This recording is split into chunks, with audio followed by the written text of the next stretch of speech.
there, my name is Marley. I hope you guys are doing well. Welcome to my channel. Today I'm going to be starting a reading vlog for the Romaceathon Readathon that is going on this week on BookTube. It's hosted by a group of booktubers that I will link below, and basically the readathon is themed around romance books, so we are going to be reading only romance books this week. I'm a little bit ashamed to admit, but it is actually the third day of the readathon and I'm just getting started because I was finishing up some other reading plans that I had, but I am here. I am ready to go with Romaceathon now. I might extend it for myself a little bit because I'm late, I don't know, but I'm just here to tell you the books that I plan on reading this week. There are 5 of them. Not sure how that's gonna go. Let's go through them really quickly before we get into the rest of the vlog. So one of the books that I want to read is Take a Hint, Dani Brown by Talia Hibbert, the second book in the ever popular Brown Sister book series. This follows Dani Brown. I believe she is a teacher, a professor, and she has a really busy life, not really interested in having any sort of love life, but then one day something happens where she gets saved by Zaf, the security guard, who is her friend, and the press ends up seeing it and creating this whole story around how romantic it was, I guess, that he saved her, and they think that they're dating. So in order to sort of profit off of the fame that they have been given, they decide to fake date, and then yeah, it's a big dating story. So this is going to fit the prompt of reading a romance book with a cover you love. I really like this trend in novels right now that has the cartoony, cute little covers. It's for a lot of romance and contemporary books. So there you go. It also fits for read a romance written by a BIPOC author, which Talia Hibbert is. Another book I want to read is The Guy on the Right by Stewart. This is the one I know the least about, but I know that I think there's some sort of love triangle.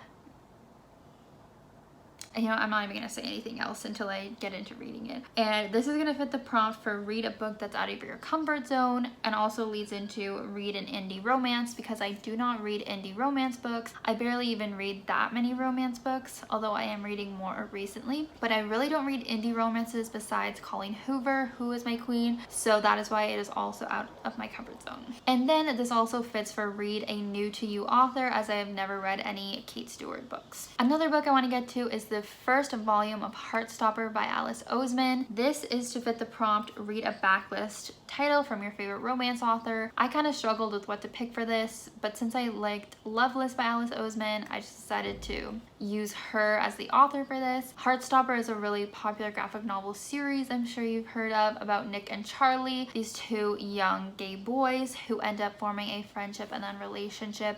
I think it's very much a young love or first love story, and I think a potentially coming out story for them. So that should be more of a quick read for me. And the last one is Shipped by Angie Hockman. Very excited about this as it fits the read a romance with the enemies to lovers trope. It's about these 2 people who work for the same company going for the same promotion. They end up going on this work trip, and that is where they are forced to bond, you know, forced proximity, that sort of thing. So very excited about this TBR.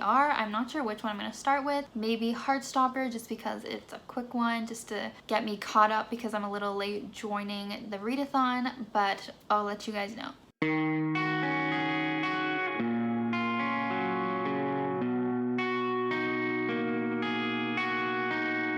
This is the face of a psychopath.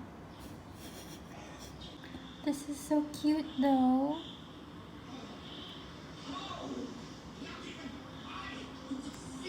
We love to see it.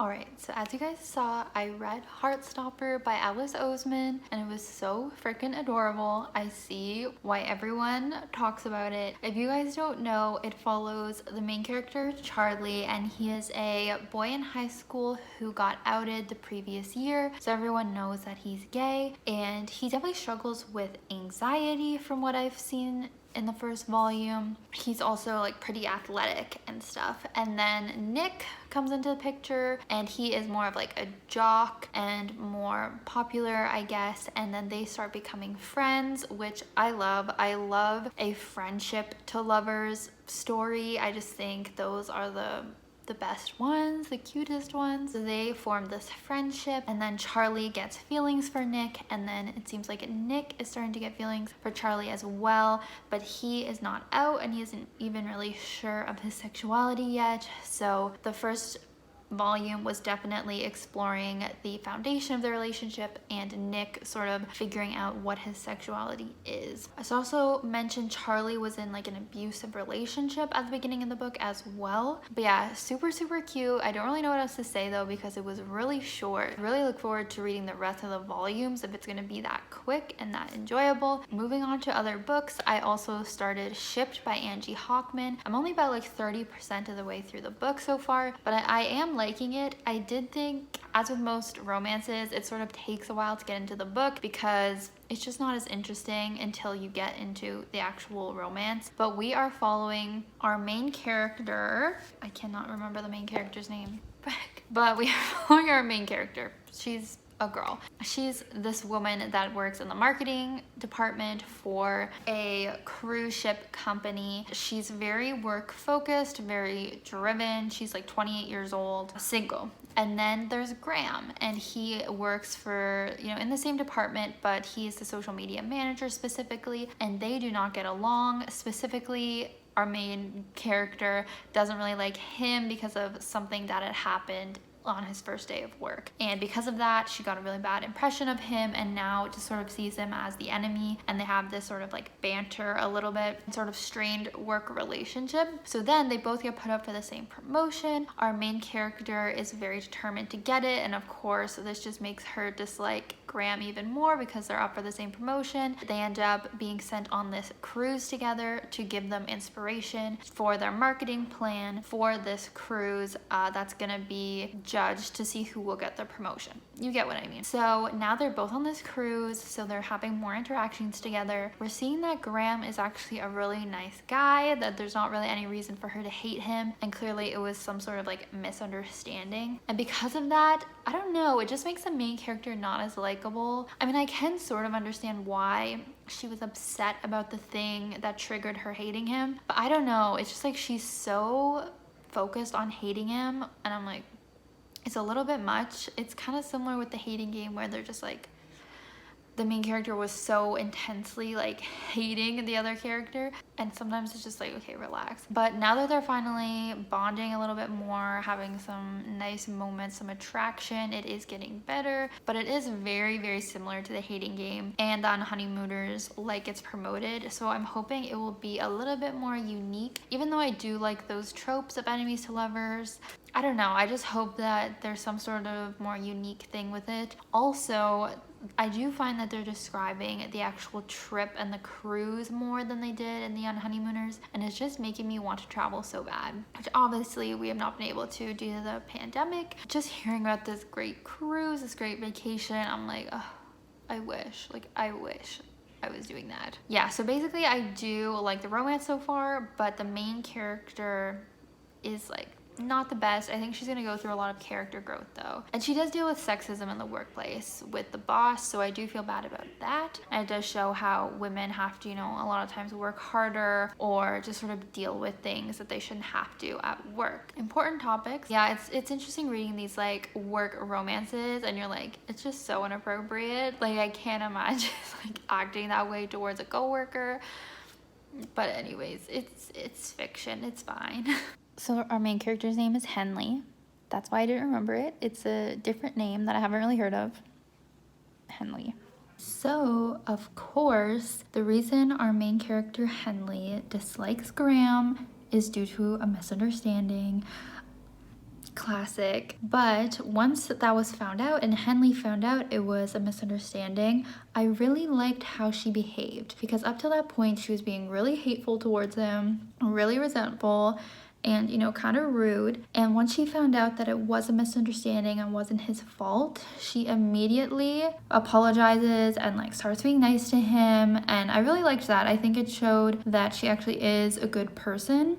It was just, I think she makes a reference to it, like what comes first, the chicken or the egg? She thought he disrespected her first, so that's why she was disrespectful to him. But really, he didn't even know he was disrespectful to her. So he was just being kind of short with her because she was being rude to him. Like, it was just a misunderstanding, right? Then they started having more cute moments. We saw that Graham is actually a really good person and really likes her, and it was quite cute. It is quite cute. However, like, I am pretty close to the end now. I'm at like 75%, so the end of the book drama is happening, but I am confident that our characters will make it through somehow. I'm a little bit torn of who I want to get the promotion, because obviously I'm reading for our main girl Henley, prove all the men that have mistreated her wrong, just be like a boss and get that promotion. But then there's a lot of reasons why, like, we want Graham to get the promotion too. So I don't know exactly what's gonna happen, but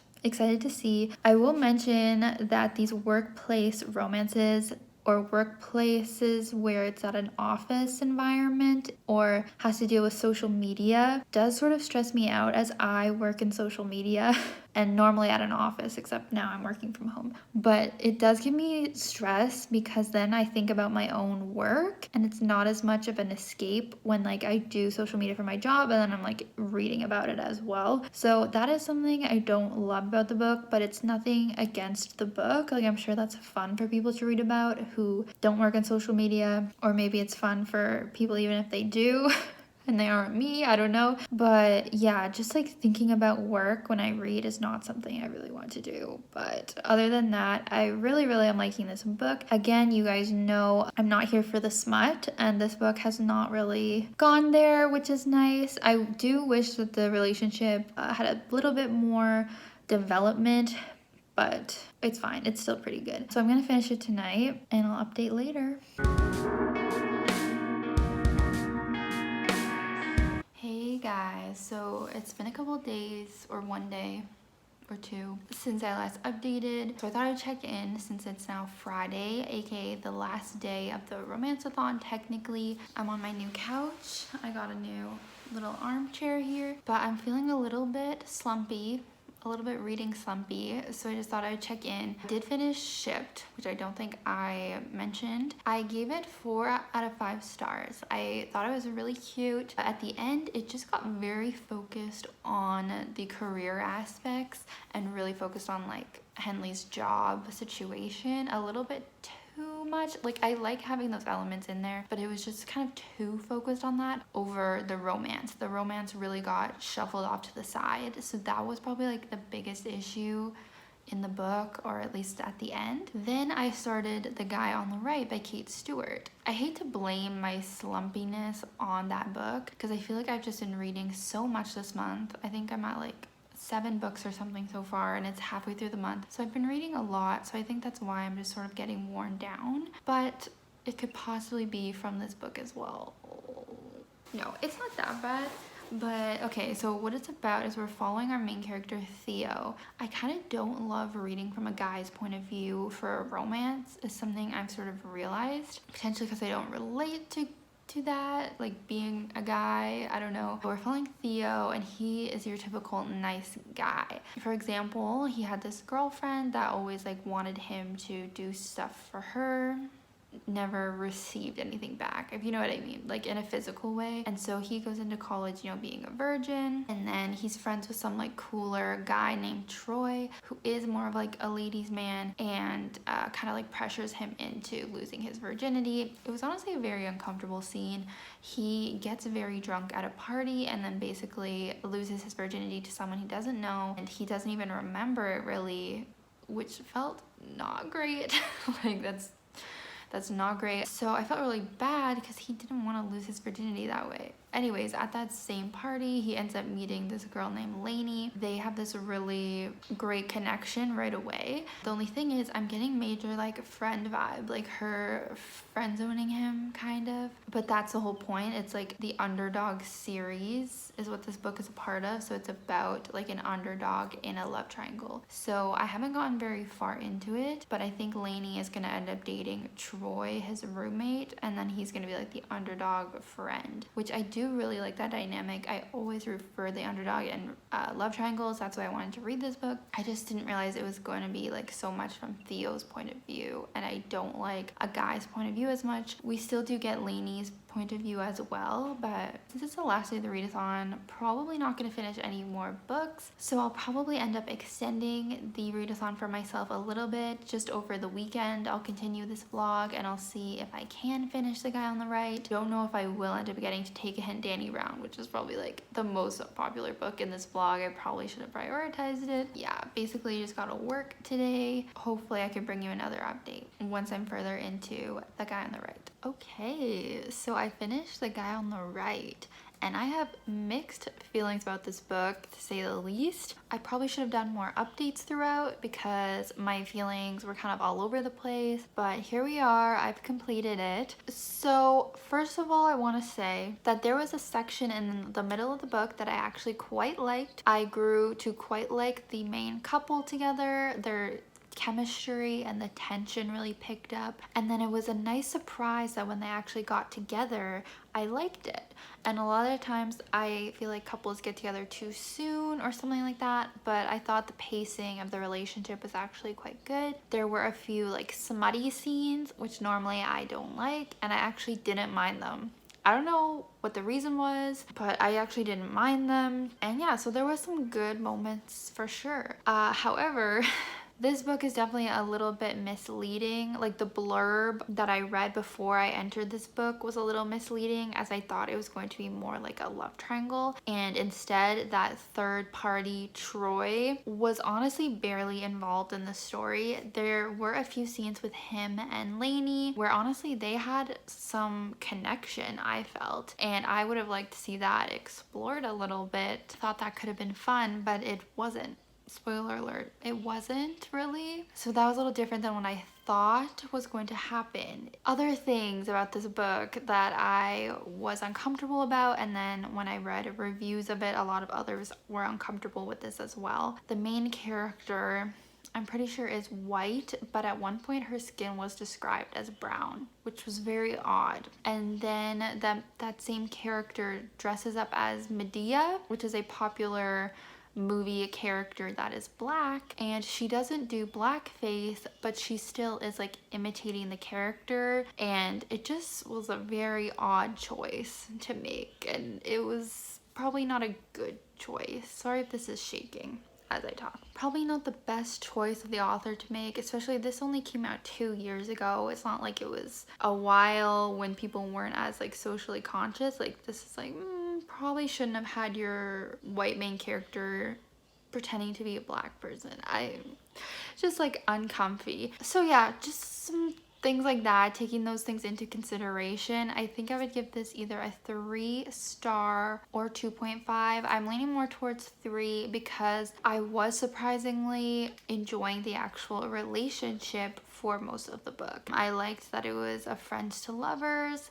I liked, I don't know, their chemistry, their vibe. However, except the ending, I started to get a bit of a bad taste in my mouth, as the fight they had is like a complete misunderstanding, and Theo overreacts way too much, and he says some really mean things. Like I just feel like he went too far, that it was sort of hard for me to still root for them at the end. I wish again the author would have made a different choice with that conflict. Yeah, I don't know. I liked that Theo was a nicer guy, but sometimes he could come across as like that guy that just thinks he's so much better than everyone else. that he really did. So his character wasn't the best, but I did like our female lead, Lainey. So definitely mixed feelings about this book. If you are considering reading it, maybe look up more reviews. I wouldn't overly recommend it, but it was sort of a nice surprise to actually enjoy the romance, enjoy the smutty scenes as well, which normally I don't. So that was interesting. So looks like I did complete 3 of the 4 books during the Romanceathon time period. I think I'm just gonna go ahead and continue this vlog for a couple more days, and I'm gonna read Take a Hint, Dani Brown, and then we can wrap this thing up.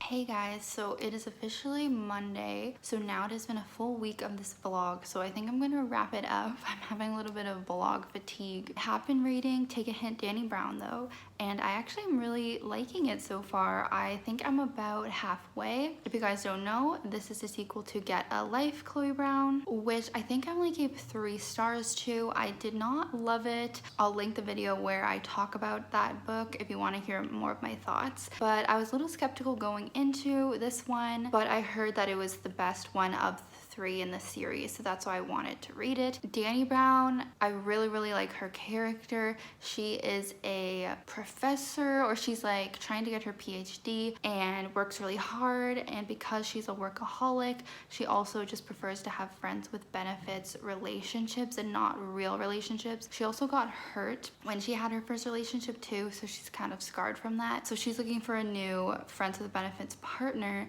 Then there is Zaf, and he works in the same building as her, and they are sort of friends. She always brings him a coffee, and he gives her a protein bar because she's a vegetarian, and they have this cute friendship. Zaf, he has his own story. He went through some trauma when his dad and his brother died, and he used to be a professional rugby player, and that kind of like ruined his career when his family died because he got all this anxiety and has just been dealing with recovering from that. He also has his own like charity or like not-for-profit business where he helps out youth, boys coming to terms with their emotions, that kind of thing. So anyways, Zap ends up saving Dani from this like emergency drill in the building, and it gets caught on camera, and then it just blows up into this big social media thing online where everyone ships the 2 of them together. Because it brings so much attention to Zaf's charity or his business, he asked Dani to continue fake dating so they can continue to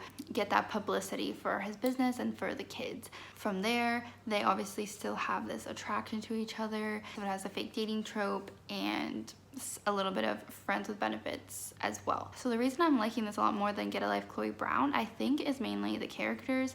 I just really enjoy Dani and Zaf a lot more. I feel like we're getting really good background for them, and they're very unique characters. I feel like they're definitely not like just your cookie cutter stand-in romantic characters. They really are very fleshed out. They feel very like real and have all these different unique elements to them. I also think the chemistry between the 2 characters is really great as well. And yeah, I'm just really liking this book. As I said, I'm gonna close off the vlog before I finish it, but definitely tune into my June wrap up to see what I end up thinking of it at the end and what rating I end up giving it. But this Romanceathon vlog I think was still pretty successful. There were definitely some hits. I don't think there were really any misses. Maybe the guy on the right, that would definitely be the worst book, but I still enjoyed it. Even though it had those major flaws that I discussed, it was still a pretty captivating book once I got into it. Then I think my next favorite would be Take a Hint, Dani Brown. I still not sure how I'm gonna end up feeling about it. Then it would be Shipped, which was very cute but still not a perfect romance, not a perfect 5-star,